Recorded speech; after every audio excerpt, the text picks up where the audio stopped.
ప్రయత్నించడానికి ప్రయత్నిద్దాం. మీకు ఉన్న భాగంలో ఈరోజు ఉదయకాలాన ఒక ప్రాముఖ్యమైన అంశాన్ని చదవటానికి ప్రయత్నిస్తున్నాం. ఈ అంశం అందరికీ అవసరమైన అంశం. దేవుడు తన గ్రంథంలో రాసించిన అంశం. వాస్తవానికి వాస్తవానికి మీరు ఎవరినైనా ఆలోచన చేయగలిగితే ఒకరిని గురించి ఆలోచించేటప్పుడు కొన్ని విషయాల్ని మనం ఆలోచించాలి. అదేమిటంటే ఒక అతను ఎలాంటి వాడు అని తెలుసుకోవాలంటే ఆయన హృదయాన్ని తెలుసుకోవాలి. ఆయన హృదయాన్ని తెలుసుకుంటే మనం వారిని తెలుసుకున్న వారం అవుతున్నాం. కనుక నేను హృదయాన్ని గురించి మాట్లాడుతున్నానంటే మన శరీరంలో ఉన్న గుండెని గురించి మాట్లాడడం లేదు. గుండె అయితే మన రక్తాన్ని ప్రసరించడానికి, శరీరానికి సప్లై చేయడానికి ఉపయోగించబడే ఒక దేవుడు ఉంచిన గుండె. అది రక్తం మాత్రమే ప్రసరణ చేస్తూ ఉంటుంది శరీరానికి. కానీ దాని గురించి మాట్లాడను. నేను మాట్లాడేది ఏమిటంటే వాస్తవానికి పరిచయంగా మన హృదయం అనే దాన్ని ఎలాంటిదో ఆలోచన ఎందుకు చేస్తున్నామంటే ఒకడు తన హృదయంలో ఎలాంటి వాడై ఉంటాడో అట్టివాడై ఉంటాడు అనేది గ్రంథంలో తెలియజేస్తున్న హృదయాన్ని గురించి మాట్లాడుతున్నాం. గ్రంథంలో హృదయం అనే పదం అనేక సార్లు ఉపయోగించబడింది. మానవ వ్యక్తిత్వానికి మూలం హృదయము అన్నమాట. హృదయం అంటే ఇది కాదు, మన మనసుకి హృదయానికి సంబంధించిన విషయం, అంతరంగానికి సంబంధించిన విషయం. కనుక అంతరంగంలో హృదయాన్ని గురించి మనం మాట్లాడుతున్నాం. ఆ హృదయం మూలము ఆధారమై ఉంది. ఆ హృదయాన్ని గురించి మనం తెలుసుకోగలిగితే ఒక వ్యక్తి ఎలాంటి వాడో మనకు అర్థమైపోతుంది. హృదయాన్ని బట్టే నోరు కూడా మాట్లాడుతూ ఉంటుంది. హృదయాన్ని బట్టే ఆలోచన జరుగుతూ ఉంటుంది. హృదయాన్ని బట్టే మనం ఇతరులతో కూడా భావాలని పంచుకుంటూ ఉంటాం. మన భావాలు, మన ఆలోచనలు, మన తలంపులు అన్నీ హృదయంలో నుండి వస్తూ ఉంటాయి. కాబట్టి మన హృదయం ఎలాంటిదిగా ఉంటుందో మనం అలాంటి వారమై ఉంటాం. అందుకనే సామెతల గ్రంథంలో ఈ యొక్క మాట రాయబడింది 4వ అధ్యాయం 23వ వచనంలో. ఏమిటంటే నీ హృదయంలో నుండి జీవదారులు బయలుదేరును కాబట్టి అన్నిటికంటే ముఖ్యముగా నీ హృదయమును భద్రముగా కాపాడుకొనుము. కనుక హృదయాన్ని భద్రంగా కాపాడుకోవాలి. హృదయం చెడిపోతే జీవితం చెడిపోయింది. హృదయం చెడిపోతే బ్రతుకు చెడిపోయింది. హృదయం చెడిపోతే బంధాలు చెడిపోతాయి. హృదయం చెడిపోతే కుటుంబాలు చెడిపోతాయి. హృదయం చెడిపోతే స్నేహం చెడిపోతారు. లేకపోతే తల్లిదండ్రుల మధ్య, భార్యాభర్తల మధ్య ఉన్న బాంధవ్యం కూడా చెడిపోతుంది. హృదయము అనేది అన్నిటికీ మూలం అన్నమాట. కనుక ఆ హృదయాన్ని గురించి మనం ఆలోచన చేస్తున్నాం. అందుకనే ప్రభువారు తన శిష్యులతో మాట్లాడుతూ లూకా రాసిన సువార్తలో ఒక విషయాన్ని, ప్రాముఖ్యమైన విషయాన్ని 6వ అధ్యాయం 44, 45 వచనాలు, మత్తయి రాసిన సువార్త 12వ అధ్యాయము 35 వచనాల్లో ఈ మాటలు మనకు కనిపిస్తుంటాయి. ఆ మాటలు ఏమిటంటే హృదయానికి సంబంధించిన మాటల్లో మనం చూసినప్పుడు ఏ మంచి చెట్టును పనికి మాలిన పండ్లు కాయనేరవు, అలాగే పనికి మాలిన చెట్టు మంచి ఫలములను ఇవ్వనేరు. ఇది మనం గుర్తించాలి. ప్రతి చెట్టు తన ఫలం వలన తెలియబడి. కనుక చెట్టు మంచిదా లేకపోతే చెడ్డదా అనేది ఎలా తెలుస్తుంది అంటే చెట్టు కాసే కాపు నుంచి తెలుస్తుంది. కాపు వలన లేకపోతే వారి ఆ చెట్టు ఇచ్చే పంట వలన, ఆ చెట్టు యొక్క ఫలం వలన మనము చెట్టు ఎలాంటిది అనే దాన్ని మనం ఆలోచన చేస్తుంటాం. అలాగే మనిషి మంచి నిధి నుండి, తన హృదయం మంచిదైతే మంచి ధననిధి నుండి మాట్లాడతాడు. అలాగే అతని హృదయం చెడిపోయి ఉంటే దుష్టుడు తన చెడుతనం నుండి, దుష్ట హృదయం నుండి దుష్టత్వాన్ని మాట్లాడుతూ ఉంటాడు. కనుక మన హృదయము మన ఆలోచనలో కేంద్రమై ఉంది. మన హృదయంలో నుండి జీవితపు దారులు బయటకు వస్తుంటాయి. కనుక మన జీవితం ఎలా ఉంది అనే దాన్ని ఆలోచన చేసినప్పుడు ఆయన చెప్పిన మాటల్లో సజ్జనుడు తన హృదయమును మంచి ధననిధి నుండి సద్విషయములను బయటకు తెచ్చును, దుర్జనుడు చెడ్డ ధననిధిలో నుండి దుర్విషయములను బయటకు తెచ్చును. హృదయము నిండి ఉండు దానిని బట్టి ఒకను నోరు మాట్లాడును. కనుక మన మాటలు దేని మీద ఆధారపడి ఉంటుందంటే మన హృదయపు స్థితిని బట్టి ఆధారపడి ఉంటుంది. నీ హృదయం చెడిందైతే నీ యొక్క మాటలు చెడిపోయి ఉంటాయి, నీ జీవితం చెడిపోయి ఉంటాయి. కనుక నీ హృదయంలో చెడుగా ఉండి నువ్వు మంచి వ్యక్తిగా ప్రవర్తించలేవు. నీవు మంచివాడై ప్రవర్తించాలనుకుంటే నీ హృదయము మంచిగా ఉండాలి. అంటే దానిని ఏమన్నాడంటే ధననిధి అని అన్నాడు, ట్రెజరర్ అన్నాడు ఇంగ్లీష్లో. అంటే మంచి ధననిధి ఉంటే మంచి ధననిధిలో నుండి సద్విషయములు బయటకు వచ్చిన ధననిధి అంటే ఈ హృదయపు బక్కసం లేకపోతే ఖజానా లాంటిది హృదయము. ఆ ఖజానాలో మంచిది నిండి ఉంటే మంచిదే బయటికి తెస్తుంటాం. ఆ ఖజానాలో లేకపోతే ఆ పెట్టిలో చెడు నింపుకొని ఉంటే చెడే వస్తూ ఉంటుంది. మన హృదయమును బట్టి మనం మాట్లాడుతుంటాం. కనుక మన హృదయం బట్టి మనం జీవిస్తుంటాం. మన హృదయపు స్థితిని బట్టి మన వ్యక్తిత్వం ఉంటది. కనుక ఎవరినైనా మంచివారా, చెడ్డవారా అనేది వారు చేసే పనులు కొన్నిసార్లు తెలియకపోవచ్చు. కానీ వారి హృదయమును బట్టి మంచివాడా, చెడువాడా తయారవుతూ ఉంటారు. మంచి జీవితాన్ని కట్టుకోవడం, లేకపోతే క్షేమకరమైన జీవితాన్ని కట్టుకోవడం, ఆనందదాయకమైన జీవితాన్ని కట్టుకోవడం, కుటుంబంలో క్షేమకరమైన జీవితాన్ని కట్టుకోవాలంటే హృదయాన్ని జాగ్రత్తగా చూసుకోవాలి. అందుకని అంటున్నాడు, మీ హృదయమును జాగ్రత్తగా చూసుకొనని సొలొమోను సామెతల గ్రంథం 4వ అధ్యాయం 23వ వచనంలో తెలియజేశాడు. ఆ విషయాన్ని మనం చూసాం. కనుక ఈరోజు మనం ధ్యానించే పాఠం ఇది. మన పాఠం లూకా రాసిన సువార్త 5వ అధ్యాయము 12 నుంచి 26 వచనాల్ని మనం చదువుతున్నాం. ఇది చాలా ప్రాముఖ్యమైన పాఠం. ఈ పాఠంలో లూకా గారు క్రీస్తు ప్రభు యొక్క పరిచర్య దినాలలో ఆయన జీవితంలోని కొన్ని సంఘటనల్ని మన కొరకు దాఖలు చేసి ఉంచాడు. ఆయన దాఖలు ఉంచిన మాటల్ని మనం చూడగలిగితే, ఒకసారి నాతో కూడా లూకా రాసిన సువార్త 5వ అధ్యాయాన్ని తెరవండి. 5వ అధ్యాయంలో మనము 5 విషయాల్ని చూడబోతున్నాం. క్రీస్తు ప్రభు తన జీవితంలో ఎదుర్కొన్నవి, ఆయన జీవితంలో ఆయన సంభవించిన వాటిని మనం చూడబోతున్నాం. ఆయన సంభవించిన వాటిలో కొన్నిటిని మనం క్లుప్తంగా ఆలోచన చేస్తూ, వాటి మధ్య సంభవించిన వాటి మధ్య ఎలాంటి హృదయాన్ని క్రీస్తు ప్రభు కలిగి ఉన్నాడు అనే దాన్ని మనం చూడబోతున్నాం. ఒకసారి మీరు లూకా రాసిన సువార్త 5వ అధ్యాయం 12 నుంచి చూడగలిగితే, మనకి మొట్టమొదటిగా ఉదయాన యేసుని ఒక ఆయన కలుసుకోవడానికి వచ్చాడు. ఆయన కుష్ఠరోగి అయినందున లూకా గారు ఇతడు ఆ ఆయన ఆయన యొక్క అనుభవంలో లూకా గారు వైద్యుడు కాబట్టి, డాక్టర్ అయిన ఆయన ఆ కుష్ఠరోగాన్ని వర్ణించడంలో ఒక పదప్రయోగాన్ని ఉపయోగించాడు. ఏమిటంటే, కుష్ఠరోగుతో ఉండిన వాడుగా మనకి కనిపిస్తుంటాడు. నిండిన యొక్క మనుషుడు ఉండెను. నిండిన అనే మాట, కుష్ఠరోగం ఉండడం ఒక వంతు, కుష్ఠరోగం నిండి ఉండడం ఒక వంతు. అంటే నిండి ఉండడం అంటే అర్థం ఏమిటంటే, ఆయన తన చర్మం అంతా చీకిపోయి మరణావస్థకి లోనైన వాడుగా కనిపిస్తుంటున్నాడు. అక్షరార్థంగా ఏ రోజు ఏ క్షణంలో చనిపోతాడో లేదు అనే రూపంలో ఆ కుష్ఠవ్యాధి గలవాడు ఉన్నాడు అనేది ఆయన స్థితిని వివరించడంలో లూకా గారు ఉపయోగించిన పదప్రయోగం 12వ వచనంలో, రోగముతో నిండిన యొక్క మనుషుడుండెను. అతడు క్రీస్తు ప్రభువును చూడగానే సాగిలిపడి నమస్కారం చేసి ప్రభు దగ్గరకు వచ్చి, యేసు దగ్గరికి వచ్చాడు. కుష్ఠరోగం వాస్తవానికి సమాజంలో, ఆ రోజు యూదుల సమాజంలో ఆయన సమాజం నుండి బహిష్కరింపబడినవాడు, కుటుంబం నుండి వెలివేయబడినవాడు. అతడు ఎప్పుడైనా వీధులలో ఎవరైనా మధ్య కనిపించి వీధులలో ప్రయాణం చేస్తుంటే, లేకపోతే వెళ్తూ ఉంటే, ఆయన జనులను చూసినప్పుడు నేను అపవిత్రుడును అని కేకలు వేసేవాడుగా ఆ కుష్ఠరోగి యేసు వద్దకు రావడం జరిగింది. యేసులో మాత్రం ఆయనకి నిరీక్షణ. కనుక ఆ కుష్ఠరోగిలో ఉన్న నిరీక్షణ ఏమిటంటే, ప్రభు నాకు సహాయం చేయగలడు, ఆయన మాత్రమే నన్ను బాగు చేయగలడు అనే నిరీక్షణతో ఉన్నట్టు ఆయన వచ్చి క్రీస్తు ప్రభు దగ్గర సాగిలపడి, నీకు ఇష్టమైతే నన్ను శుద్ధినిగా చేయమని చెప్పారు. నీకు ఇష్టమైతే, అప్పుడు ప్రభు వారు ఏమన్నారంటే, ఆయన నాకిష్టమే, నీవు శుద్ధుడు కమ్మని ఆ కుష్ఠరోగం వారిని విడిచిపెట్టు. ఇది మొదటి సంభవం. మొదటగా సంభవించిన సంభవాన్ని గురించి మనం ఆలోచన చేసినప్పుడు, యేసు హృదయాన్ని చూసినప్పుడు ఆ కుష్ఠరోగిని చూశాడు. ఆ కుష్ఠరోగి ఆయనకిష్టమై ఆయనను బాగు చేశాడు అనేది మొదట సంభవించిన. రెండవది అధ్యాయంలో మనకి మరొకటి కనిపిస్తున్నది 15వ వచనంలో. 5వ అధ్యాయం 15వ వచనం మీరు చూసినప్పుడు, ఆ యొక్క సందర్భంలో ఆ కుష్ఠరోగి వచ్చి ప్రభువు దగ్గర బాగుపడిన తర్వాత దానిని గురించిన సమాచారం సమాజంలో వ్యాపించిన తర్వాత ఎక్కువ జనసమూహము ప్రభు దగ్గరకు రావడం జరిగింది. జనసమూహాలు లెక్కలేనన్ని జనం ఆయన దగ్గరకు వచ్చి తమ రోగములను కుదుర్చుకొనుటకు వారు కూడి ఆయన దగ్గరకు వచ్చారు. కనుక రెండో భాగం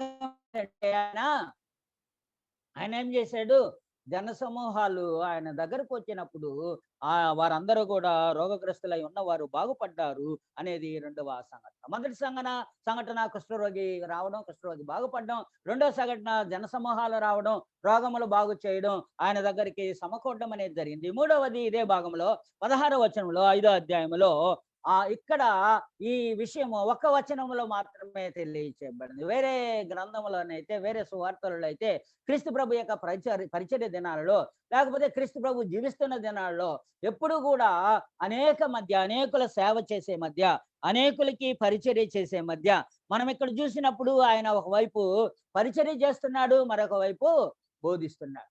ఆయన రోగుల్ని స్వస్థపరుస్తున్నాడు, రోగులకి బోధిస్తున్నాడు, నేర్పిస్తున్నాడు.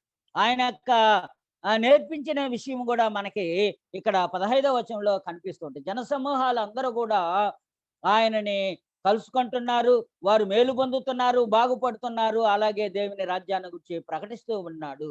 ఆయన యొక్క ప్రకటనలో మొట్టమొదటిగా కుష్ఠరోగితో మనం చూసినప్పుడు యేసు తన దైవత్వాన్ని ప్రదర్శించినట్టుగా కనిపిస్తోంది. ఆయన దేవుని కుమారుడని, ఆయన దైవత్వాన్ని ప్రదర్శించిన వాడుగా, ఆయన పూర్తిగా సమాచారాన్ని వారికి అందించిన వాడుగా కనిపిస్తుంటారు. అలాగే జనసమూహములతో కూడా నేను పరిచర్య చేయుటకు నేను వచ్చిన వాడిని, నేను మీకు బాగు చేయడం మాత్రమే కాకుండా మీకు బోధించడానికి వచ్చాను అనేది మనకి కనిపిస్తుంటుంది. ఆయన విశేషంగా బోధించి ఆజ్ఞాపించినట్టు కూడా గ్రంథంలో కనిపిస్తుంది. మూడవదిగా ఆయన ప్రార్థన చేయుటకు ఆ జనసమూహములో నుండి ఏకాంతముగా అరణ్యములోనికి వెళ్ళిపోయారు. ఇది మూడవ సంగతి ఆయన జీవితంలో. ఆయన జీవితంలో మూడో విషయం ఏమిటంటే ప్రార్థనకు సంబంధించినదిగా మనకి కనిపిస్తుంది.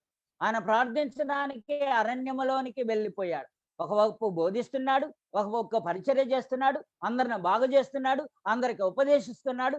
దీని మధ్య ఆయన జనసమూహము నుండి అరణ్యములోనికి ఏకాంతముగా వెళ్ళిపోవడం కనిపిస్తూ ఉంటుంది.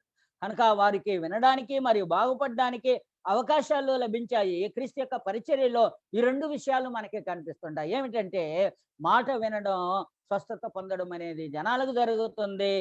ఆయన ప్రజలకు సేవ చేశాడు, ఆయన వారికి బోధించాడు, వారికి బోధిస్తూ సేవ చేశాడు. అంత మాత్రమే కాకుండా వారు వినడానికి, బాగుపడడానికి వచ్చారు కాబట్టి రోగుల విషయంలో బాగుపడడం జరిగింది.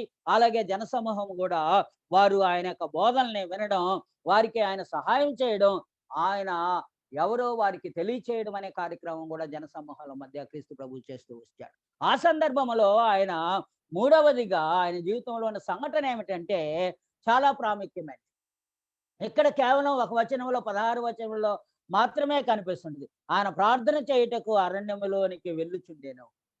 కనుక జనసమూహము నుండి వేరుగా ఏకాంతముగా వెళ్ళిపోవడం ఆయనకు ఒక అలవాటు. ఆయన జీవితాన్ని మనం చూసినప్పుడు పలుసార్లు ఆయన ప్రార్థనలోనికి వెళ్ళిన వాడుగా క్రీస్తు ప్రభు వారు ప్రార్థించారు. గెత్సెమనే తోటలో ప్రార్థించాడు.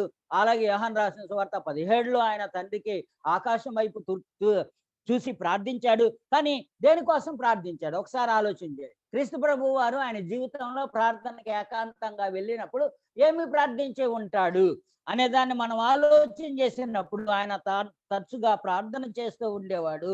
యేసు దేనికోసం ప్రార్థన చేశాడో ఈ వచనంలో ఇక్కడ చెప్పబడలేదు. కానీ చెప్పబడినప్పటికీ కూడా వేరే వచనాలలో మనం చూసినప్పుడు ఆయన ఏమి ప్రార్థించి ఉండవచ్చు అని ఆలోచించడానికి మనకు అవకాశం ఉంది. దేవునికి ఆయన ప్రార్థించింటే, దేవా నిన్ను మహింపరిచే అవకాశం నా జీవితంలో అనుగ్రహించు అని ప్రార్థించాడు.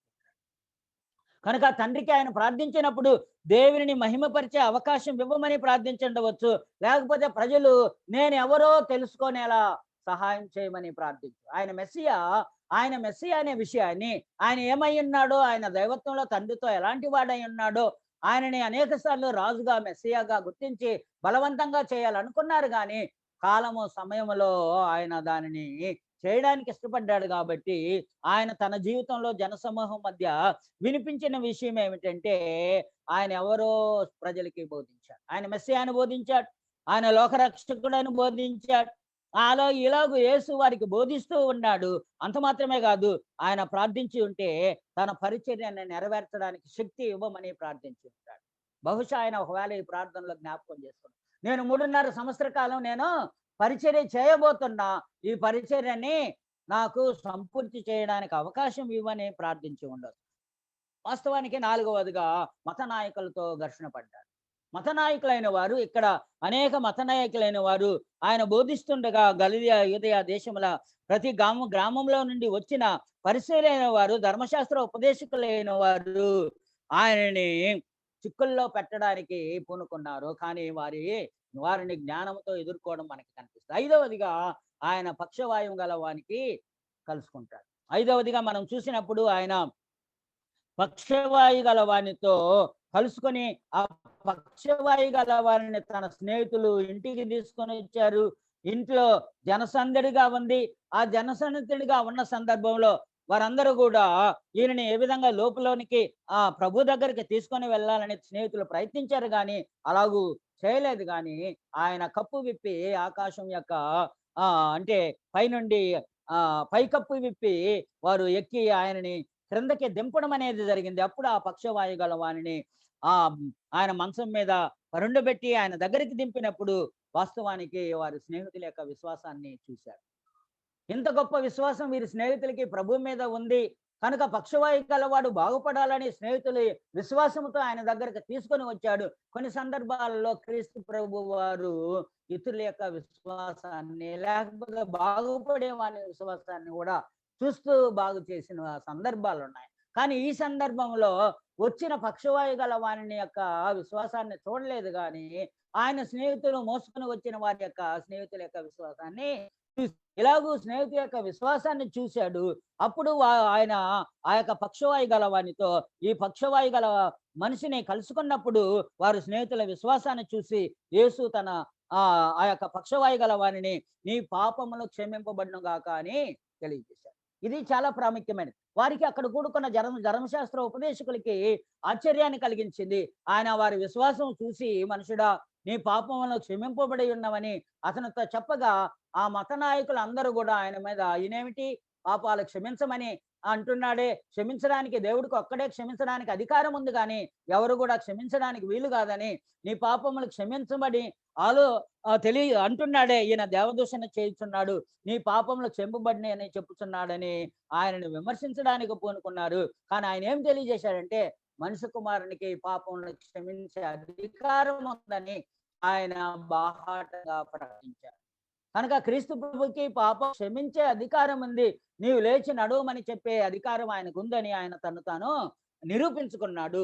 ఇది ఈ 5 సంఘటనలే మనం యొక్క 12వ వచనం నుండి 26వ వచనం వరకు చూస్తాం. కానీ ఈ వచనాల మధ్య, ఈ సంభవాల మధ్య, లేకపోతే ఈ కార్యక్రమాలు క్రీస్తు ప్రభు జరిగించినప్పుడు ఆయన హృదయం ఎలా ఉంది అని మనకు అర్థమవుతుంది. దాన్ని మనం కొద్దిగా చూద్దాం. ఆయన హృదయం ఎలా ఉంది, ఈ సంఘటనలు పరిస్థితుల మధ్య యేసు యొక్క హృదయాన్ని గురించి ఏమి చెప్తున్నాయి. మనం ఇప్పటి వరకు కూడా 5 సంఘటనల్ని మనం చూసాం. ఒకటి మనం చూసినప్పుడు ఆ యొక్క కుష్ఠరోగి బాగుపడ్డాడు, జనసమూహం ఆయన దగ్గర బాగుపడ్డారు, అలాగే పక్షవాయు గలవాడు బాగుపడ్డాడు, శాస్త్రులు ఆయన దగ్గరకు వచ్చారు. ఇలాగ అనేకమైన కార్యక్రమాలను మనం 5 కార్యక్రమాలను మనం చూస్తూ వచ్చాం. ఈ 5 కార్యక్రమాల మధ్య యేసుని గురించి మనకి ఏమి తెలుపుతున్నాయి, దాన్ని కొద్దిగా ఆలోచన చేస్తాం. మొట్టమొదటిగా మనం ఆలోచించే విషయం ఏమిటంటే, యేసు తన జీవితంలో ఇలాంటి సంభవాల్ని సంభవించినప్పుడు ఆయన ఎలా స్పందించాడు, ఆయన హృదయం ఎలాగో, కుష్ఠవ్యాధిని కలిగిన వాడిని చూసినప్పుడు, లేకపోతే జనసమూహాలు చూసినప్పుడు ఎలా ఉంది అనేది మనం గుర్తించాలి. కనుక యేసు సానుభూతిని కలిగిన వాడుగా కనిపిస్తుంటాడు. కనికరంతో, దయతో ఆయన స్పందించినట్టుగా వారి బాధలలో, ఆయన దగ్గరికి జనసమూహం, బాధల్లో ఉన్న జనసమూహం, రోగపీడితులైన జనసమూహం, ఇబ్బందులలో ఉన్న జనసమూహం ఆయన దగ్గరకు వచ్చినప్పుడు ఆయన సానుభూతితో ఈజ్ సింపథైజర్ అన్నమాట, సింపతి చూపించాడు, కనికరం చూపించాడు. అంటే నీ బాధే నా బాధ, నా బాధే నీ బాధ అన్నట్టుగా ఆయన ఫీల్ అయ్యాడు అనమాట. దాన్ని మనం గుర్తించాలి. కనుక క్రీస్తు ప్రభు యొక్క జీవితంలో ఆ యొక్క సందర్భాలలో, వాళ్ళు బాధపడుతున్న సందర్భంలో ఆయన సానుభూతిని కలిగించిన వాడుగా కనిపిస్తున్నారు. ఒకసారి మీరు ఎబ్రిల్ రాసిన పత్రిక 4వ అధ్యాయం 15వ వచనం మనం చూడగలిగితే, దీనిని మనం మన ప్రధాన యాజకుడు మన బలహీనత యందు గుర్తుపెట్టగలం. మనతో సహానుభవం లేనివాడు కాడు, గాని సమస్త విషయములోనూ మనవలే శోధింపబడినను ఆయన పాపం లేనివాడుగా నుండెను. కనుక యేసుక్రీస్తు వారితో ఫీల్ అయ్యాడు, సానుభూతి కలిగిన వాడుగా. మనతో సహానుభవం లేనివాడు కాడు అనే మాటని గుర్తించాలి. మనతో సమానమైన అనుభవాన్ని మనతో అనుభవిస్తాడు. ఇబ్బందుల్లో ఉంటే ఆయన ఇబ్బందిగా పడుతూ ఉంటాడు. నీ కన్నీళ్లు విడుస్తుంటే ఆయన కన్నీళ్లు విడిచేలా ఉంటుంటాడు. నీ వేదన పడుతుంటే నీ వేదనలో ఆయన ఉంటుంటాడు. నీ బాధలో ఆయన ఉంటుంటాడు. నీ కష్టాలలో ఆయన ఉంటుంటాడు. అలాగూ ఆయన ప్రజల బాధలలో వహించేవాడుగా మనతో సహానుభవం లేనివాడు కాదు. సమస్త విషయములలో ఆయన మనవలే శోధింపబడి ఆయన పాపం లేనివాడుగా ఉన్నాడు. కనుక ఈ క్రీస్తు యొక్క హృదయం మన అవసరానికి, మన అవసరతలలో, మన యొక్క ఇబ్బందులలో మన ఎడల సానుభూతి చూపించే హృదయం మనకెప్పుడైనా ఉందా? అలాంటి హృదయాన్ని మనం కలిగి ఉన్నామా? నిజానికి మన హృదయం మంచి ధననిధితో నిండి ఉందా లేదా అనేది చాలా ప్రాముఖ్యం. మంచి ధననిధి అంటే ఏమిటి? ఇబ్బందులలో, కష్టాలలో మనం సహించి కనికరం కలిగిన స్వభావంతో, సానుభూతి కలిగిన స్వభావాన్ని కలిగి ఉండడమే మంచి హృదయం అనేది. అలాంటి మంచి హృదయం లేకపోతే మంచి వారిగా ఉండలేరు. రెండవ సంగతి యేసు హృదయం దేవుని వాక్యాన్ని గౌరవించిన హృదయం. గుర్తుపెట్టుకోవాలి మాట. యేసు హృదయం ఎలాంటిదంటే ఆయన దేవుని వాక్యాన్ని, దేవుని యొక్క చట్టమైన ధర్మశాస్త్రాన్ని గౌరవించిన వాడిగా ఆయన కనిపిస్తుంటాడు. ఎందుకంటే ఈ కుష్ఠవ్యాధి గలవాడు ఆయన దగ్గరకు వచ్చినప్పుడు, నువ్వు ఎవరి దగ్గరికి వెళ్ళి ఏమీ చెప్పకు అని చెప్పిన తర్వాత, నీ దేహమును యాజకునికి కనపరుచుకొని నీవు శుద్ధుడైనందుకు మోషే నియమించినట్టు కానుకలను సమర్పించమని ఆజ్ఞాపించెను. ఆయన ఏం చేస్తున్నాడు? ఆయన ఇతరులకు ఆజ్ఞాపించడం మాత్రమే కాకుండా ధర్మశాస్త్రాన్ని గైకొనువాడుగా. మనం ధర్మశాస్త్రం కింద ఉన్నాం. ధర్మశాస్త్రం దేవుని వాక్యం. దేవుని వాక్యాన్ని గౌరవించాలా. నీవు బాగైన తర్వాత యాజకుని దగ్గరికి వెళ్ళి నీవు చెల్లించవలసినది నీవు చెల్లించు అని చెప్పడం అనేది మనకి కనిపిస్తుంది. అంత మాత్రమే కాదు, ఆయన సమాచారం మరి ఎక్కువగా కనుక క్రీస్తు యొక్క హృదయంలో మనం చూసే ప్రాముఖ్యమైన సంగతి ఏమిటంటే, ఆయన వాస్తవానికి వాక్యాన్ని అంగీకరించేవాడుగా ఉన్నాడు, గౌరవించేవాడుగా ఉన్నాడు. ధర్మశాస్త్రం బలులు అర్పించమని చెప్తుంటాడు.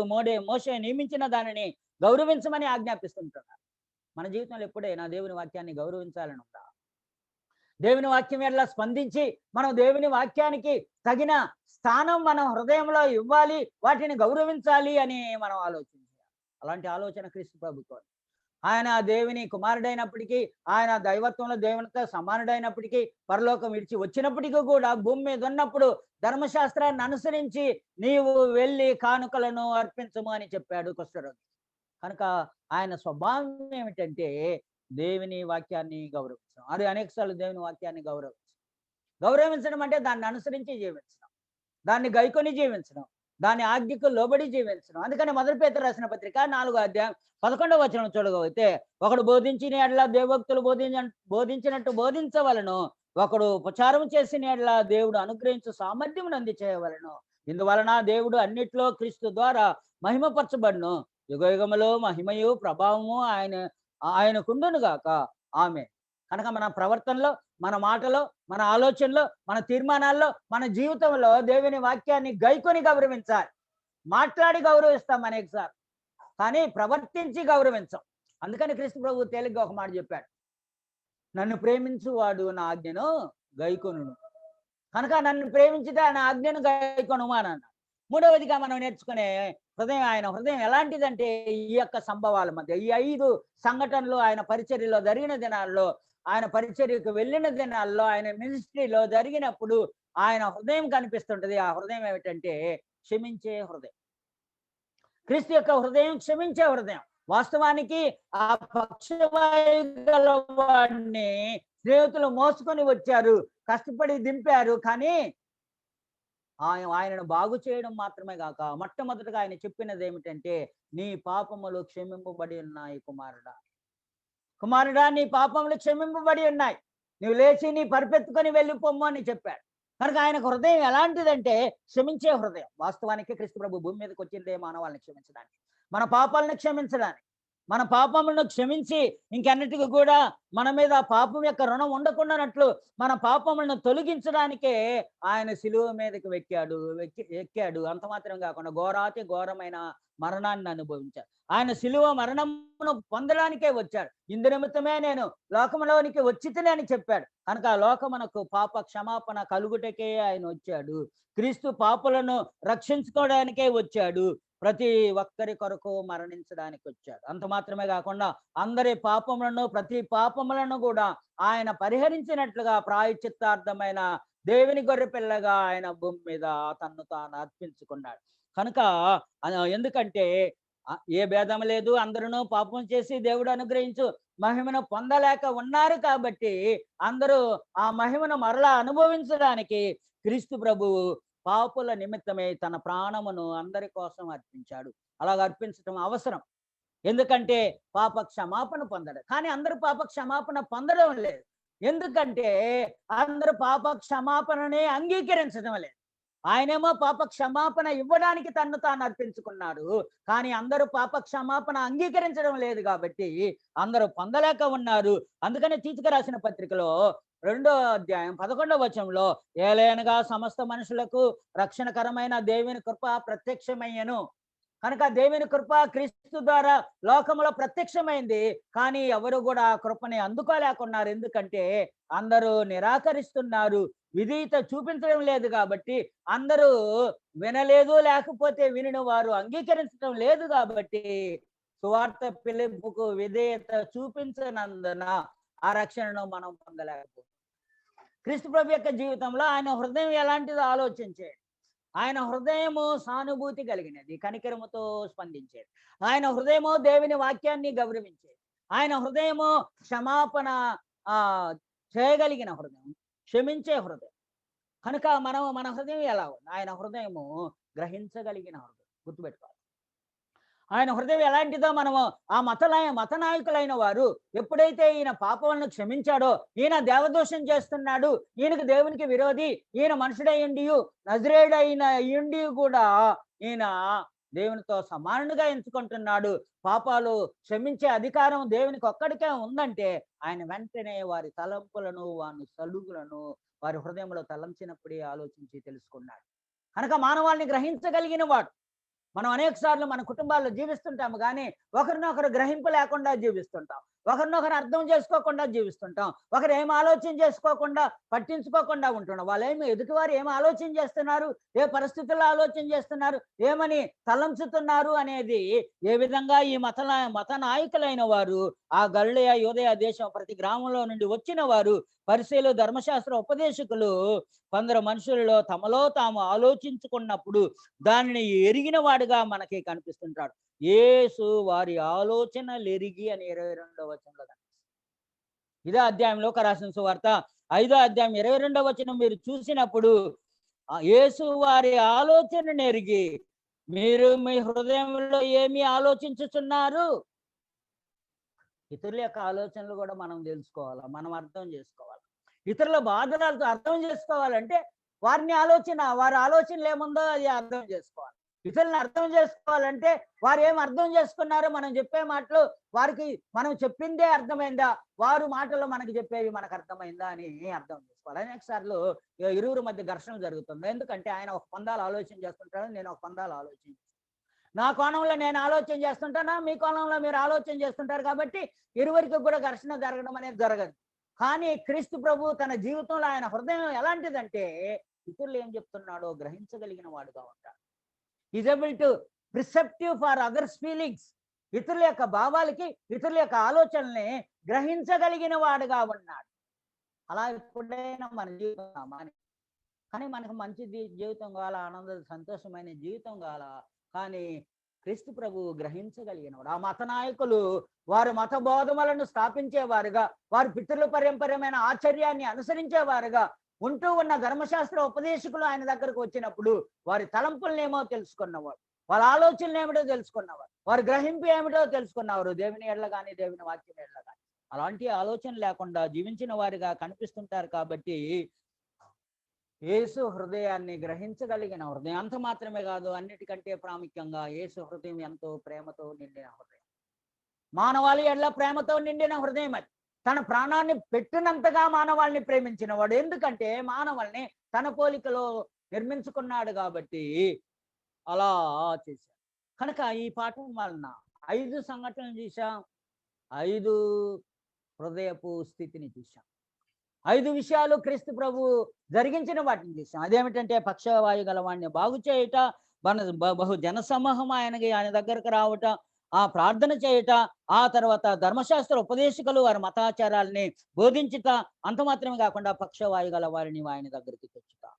పక్షవాయు గల వారిని దగ్గరికి వచ్చినప్పుడు ఆయన అధికారం గలవాడిగా, ఆయన దేవుడిని మహిమపరిచేవాడిగా ఉన్నట్టు ఆఖరిలో 26వ వచనంలో నేడు గొప్ప వింతలు చూసితిమని దేవుని మహిమపరుస్తూ భయముతో నిండుకొని.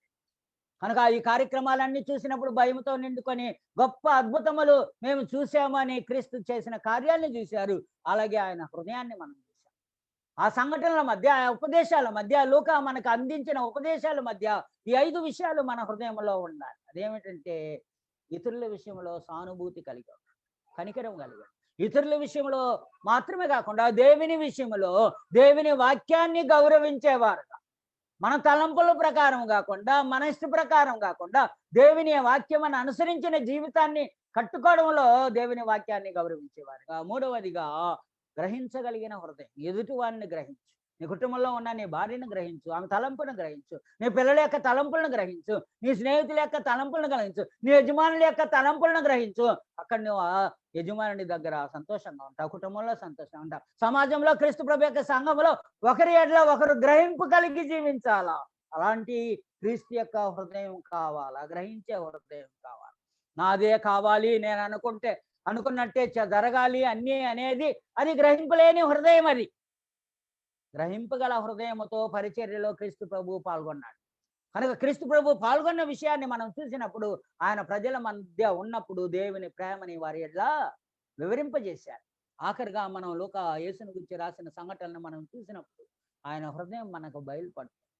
ఆయన హృదయం ఎలాంటిది, ఆయన హృదయం ఎలాంటిదో మనం చూసినప్పుడు ఆఖరిగా ఇలాంటి హృదయాన్ని ఆయన ప్రజల మధ్య ఉన్నప్పుడు ఆయన తన కార్యక్రమాల్లో వివరించి చూపించినప్పటికీ కూడా చూడలేని కన్నులు గలవారు.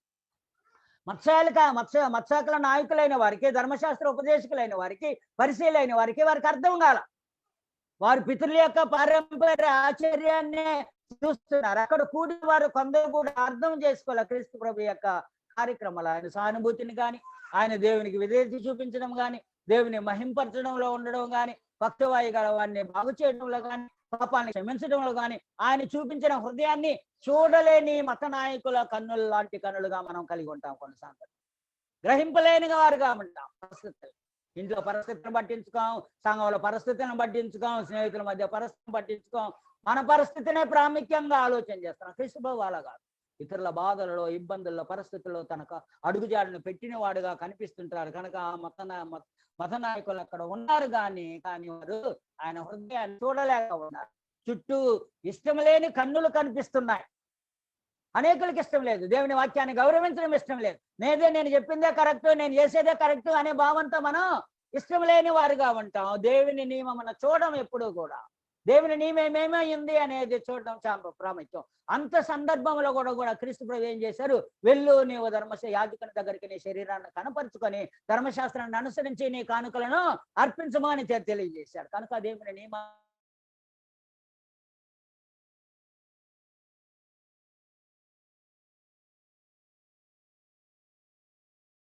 పాపాల మీద అధికారాన్ని, పాప క్షమించే అధికారాన్ని వివరించినప్పటికీ కూడా జనులకి అక్కడ అర్థం కాలేదు అనేది మనకి కనిపిస్తుంది. ఈ యొక్క భాగంలో మనం చూసినప్పుడు ఆఖరిగా యేసులా ఉండాలి. రోమీయులకు రాసిన పత్రిక 8:29 కుమారుని యొక్క సారూప్యంలో గలవారై మనం ఉండాలి అని తెలియచేయడం మనకు కనిపిస్తుంది. ఫిలిప్పీయులకు రాసిన పత్రిక యేసుక్రీస్తుకు కలిగిన ఈ మనసును మీరును కలిగి ఉంది. కనుక ఆయన సారూప్యంలో కలాలి, ఆయన మనసును అనుకరించాలి. అంత మాత్రమే కాదు, క్రీస్తు మనకు అన్ని విషయముల్లో మనకి మాదిరి. కనుక ప్రియమైన వారలారా, ఈ ప్రభు దినాన ఈ లూకా రాసిన సువార్త 5వ అధ్యాయంలో మనం చదివిన 12వ వచనం నుంచి 26వ వచనం భాగంలో మనం చూసినప్పుడు 5 సంఘటనలు చూసాం. అలాగే క్రీస్తు ఆ 5 సంఘటనల మధ్య 5 హృదయపు స్థితులను చూసాం. ఆయన హృదయం ఎలాంటిది? సానుభూతితో కూడినది, దేవుని వాక్యాన్ని గౌరవించేది, క్షమించేది, గ్రహించేది, ప్రేమించేది. అలాంటి హృదయం మనం కలిగి ఉండాలి. అలాంటి హృదయాన్ని క్రీస్తు జీవితంలో నుండి చూసే కన్నులు కావాలి. మనం చూసి అనుకరించి జీవించితే వాస్తవానికి హృదయశుద్ధి గలవారు ధన్యులు వారు దేవుని చూచారు. కనుక దేవుని చూసే హృదయం మనకు కావాలి. మనం దేవుని ఎక్కడ కూడుకున్నా, ఎక్కడున్నా మన జీవితంలో దేవుని యొక్క కరుణాస్తపు కార్యములు చూడడానికి అవకాశం ఉంటుంది గనుక ప్రియమైన వారలారా, ఈ ప్రభు దినాన మనం యేసు హృదయాన్ని కలిగి ఉండడానికి ప్రయత్నిద్దాం. దేవుని చేత జీవించబడేలా ఉందాం.